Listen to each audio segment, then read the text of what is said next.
Welcome to Council Culture, the Business of Law podcast brought to you by Byfield.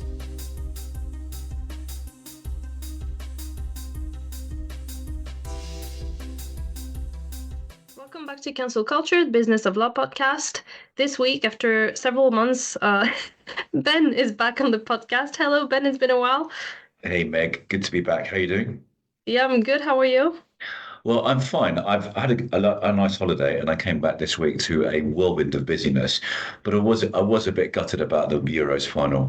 I thought whatever it is, the 50 years of hurt might end, but clearly it didn't. And I don't think your boys did that great either, did they? Barely managing to No. score a goal. No, they didn't do well. The French team didn't do well, and they deserve to go home, to be honest, because we were expecting a bit more from them. But hey, I guess, they did a lot of kind of political lobbying and getting people to go to the polls. So at the same time, so they're still heroes for us. But yeah, no, shame for England. Congratulations, Spain.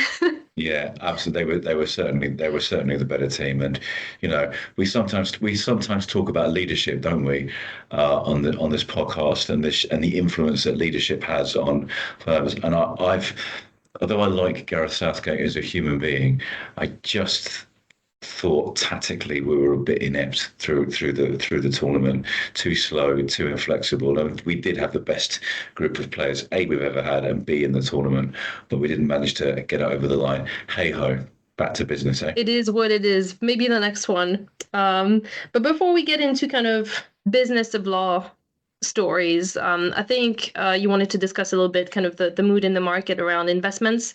Yeah, I did because it's good. And if you look at the mainstream business media, FT Times, etc., there's a lot of very, very positive noises coming, largely from the States, but from the investment banks.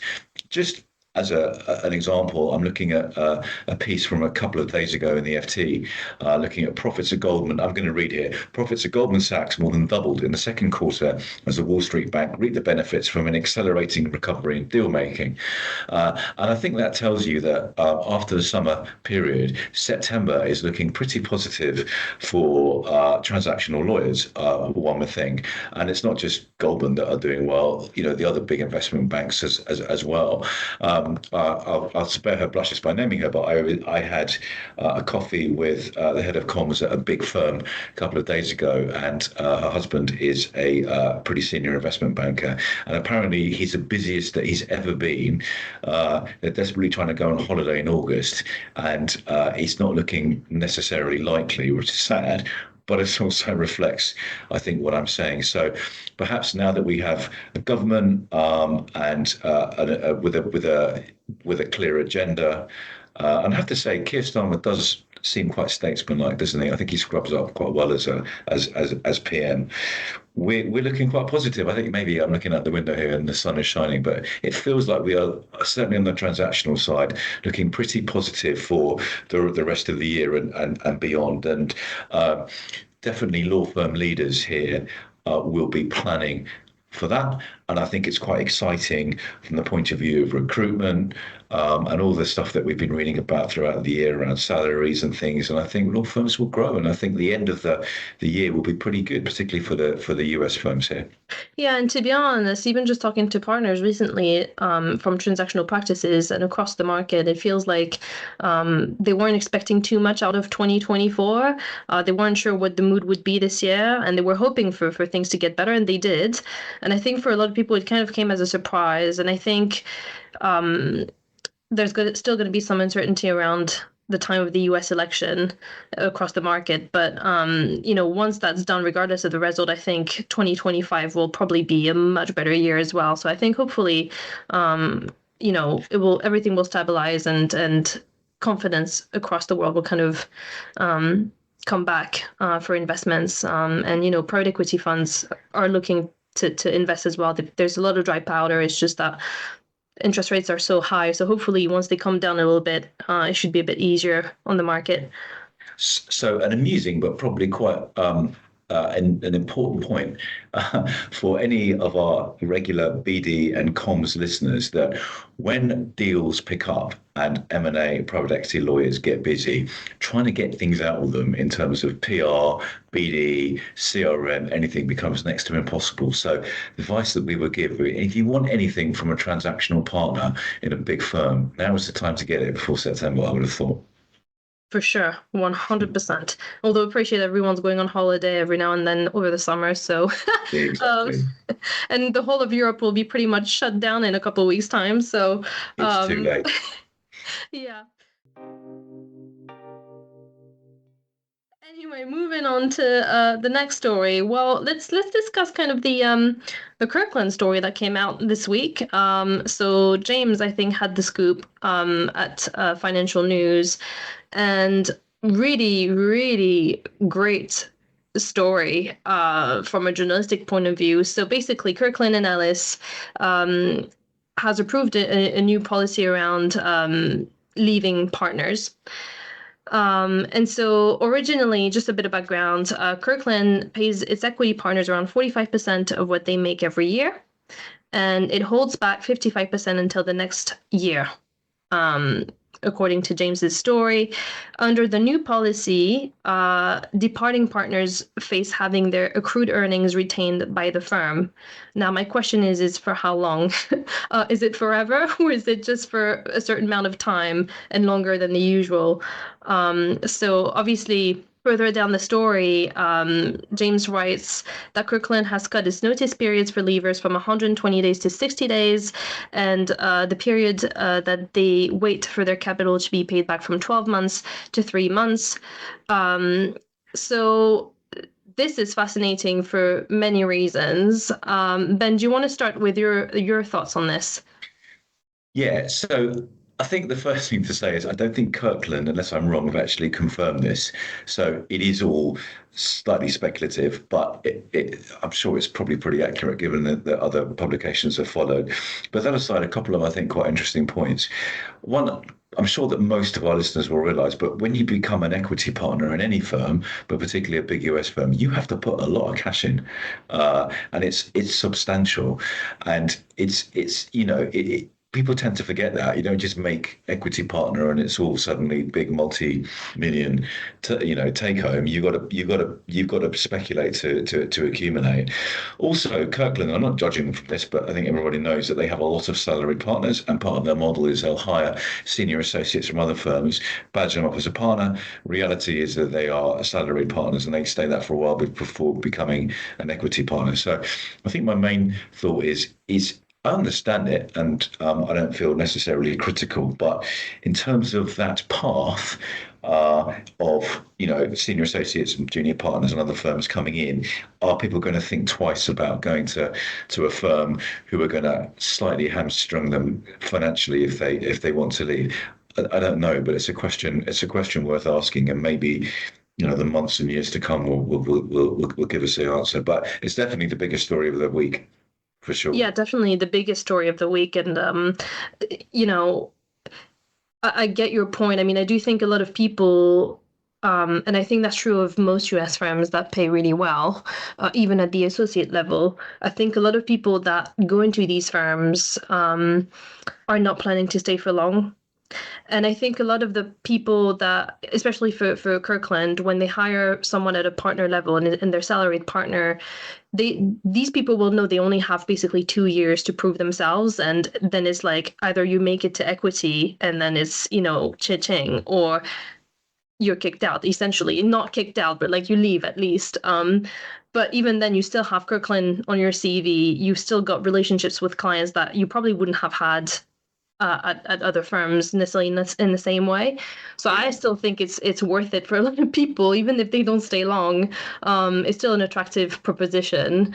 And I think it depends what you value, right? Like if you value 2 years of hard work, but a lot of pay, or, I guess it depends what you want. So I think there's still going to be a market out there that's going to be like, yeah, doesn't matter to me. I'm still going to go in there. It's interesting. I mean, it's also interesting in the way that, kind of firms deal with departures. I mean, obviously, this didn't come out of the blue. That was triggered, notably by several departures over the last year in London to competitors, and some of them were really, really high profile. Kind of highest earner types of Yeah. partners. So I'm not surprised that they would want to do something about it.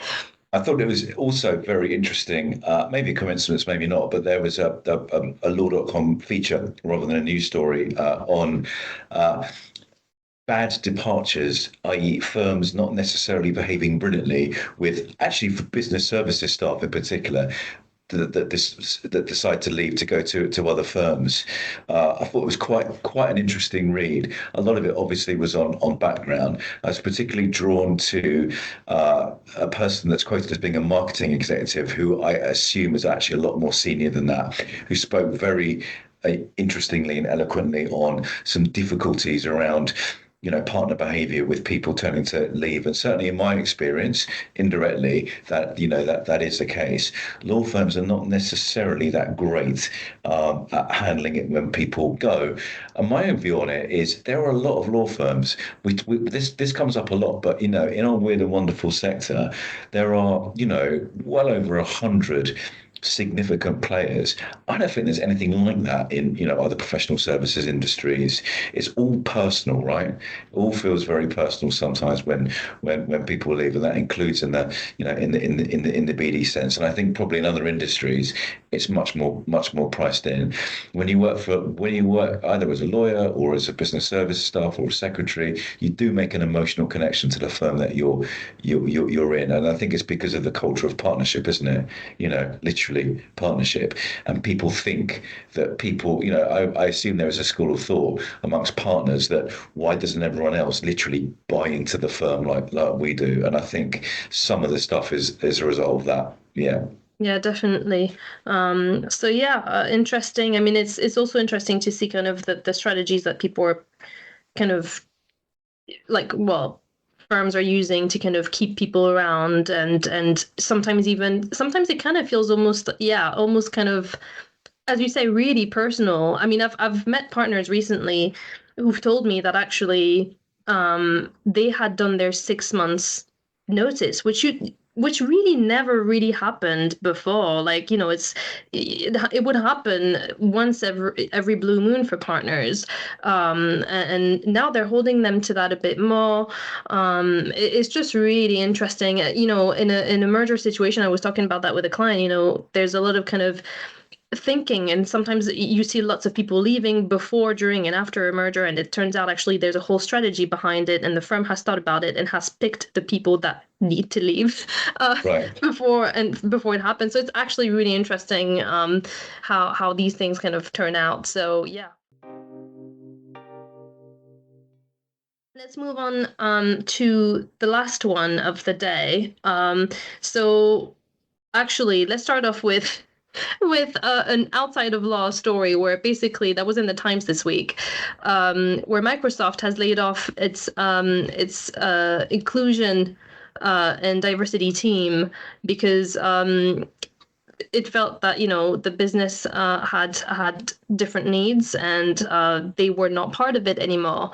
That's quite interesting because I feel like that's really controversial for a lot of businesses out there, regardless of what they do.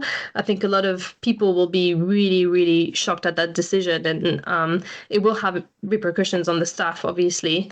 But it's interesting because there was another story in the FT as well, by Joe Miller this week, where he was saying that minority lawyers at the largest US firms are being used as, quote, window dressing, unquote, in meetings with clients, only to be excluded from the actual work that comes in. And I think it was a third of people that responded to a survey who were all of minority ethnic backgrounds, who were saying that it's sad, it's not surprising, but it's still kind of shocking that it's still happening in 2024, especially in the US, where actually the US firms tend to do better in terms of diversity metrics and kind of data compared to the UK.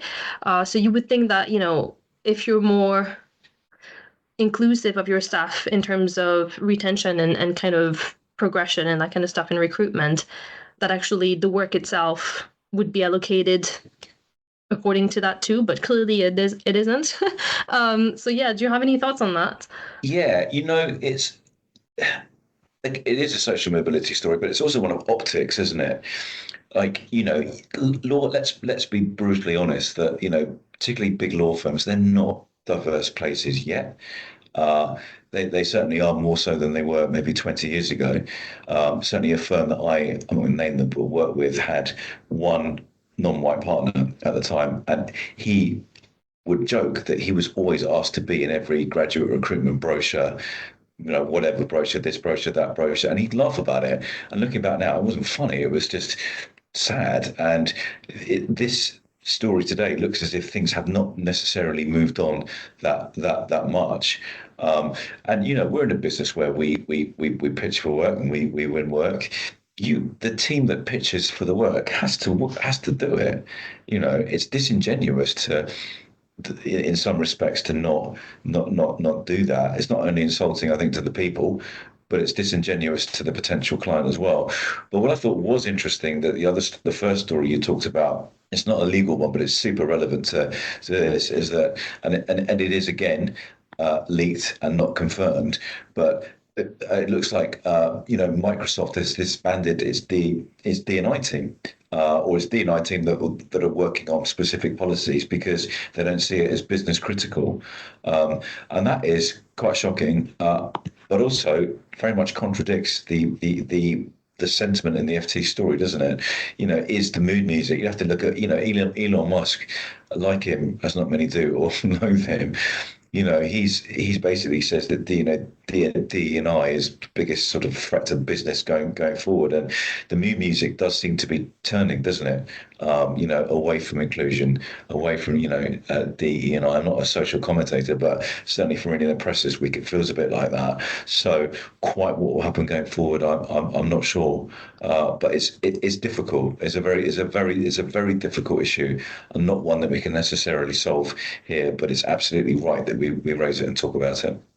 Yeah, absolutely. And as you say, I mean, some of these business leaders, especially, I guess, in tech, and Elon Musk is, I guess, the best example of that. I mean, it's funny because the way he clearly manages his businesses is according to his own political and societal views. And, I'm not sure that's quite beneficial for a business sense. Do you know what I mean? Regardless of what you believe in, it's like I can't say that X is doing too well or has been doing too well since the acquisition. So it's interesting, and I'm not sure if actually we should. If the majority shareholder of a company should necessarily have a say on that kind of thing.